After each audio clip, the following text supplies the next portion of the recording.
Hi, welcome to valuationpodcast.com, a podcast and video series about all things related to business and valuation. My name is Melissa Gragg, and I provide online divorce, mediation, and valuation services in St. Louis, Missouri. Today, we will discuss turning disrupted leaders into a disruptive force with Michael Teape. Since 1994, Mike has been conducting business and personal effectiveness design and delivery training. He's been coaching, training the trainers, and developing training strategy for a wide spectrum of clients.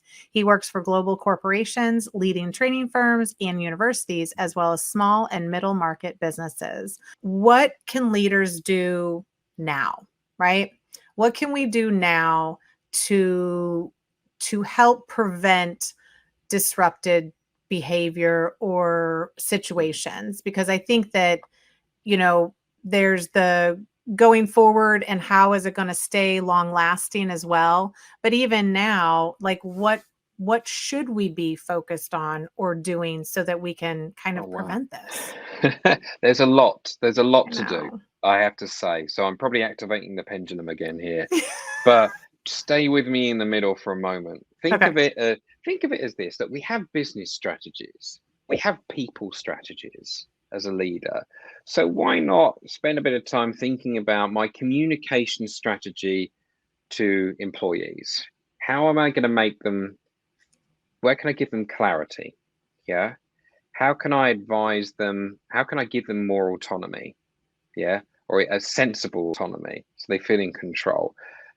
What can we do virtually or and face to face and hybrid that's going to get relatedness together? Yeah. And making sure our policies are fair. Actually sitting down leaders together, reading out the policies, say, well, is it necessary? Is it fair to everyone? No, get rid of it. Right? Mm-hmm. Don't do it. Don't do it. Don't bring everyone back to work. Mm-hmm. So I think that all of those areas, status is making sure that we value people for the role that they play in the organization as well. So all of those factors are going to help people keep them in a more adaptive, calm state so they can think, ask good questions, and get involved. Now, Mm-hmm. if they're driving a business forward, you'd normally have a business strategy of some kind. So I would say that they need to make 4 big shifts. Yeah. They'll need to spend time creating genuine communication, which I've just explained how. That's a huge piece. Mm-hmm. Yeah. So you're talking to people more than you ever have, but you're pushing them into an adaptive state. You have an objective for that. The other thing is what's a big hairy goal that we can get behind? What's our ambition? What's our purpose? Let's look at that. Let's get people excited about that.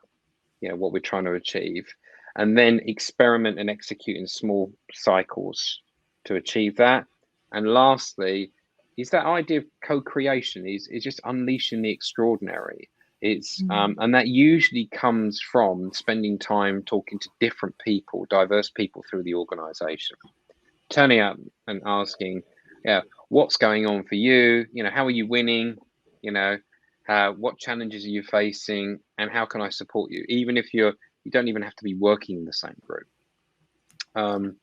All of my examples that I talk about came to me. I didn't look for those examples. They happened because I was having a conversation with someone.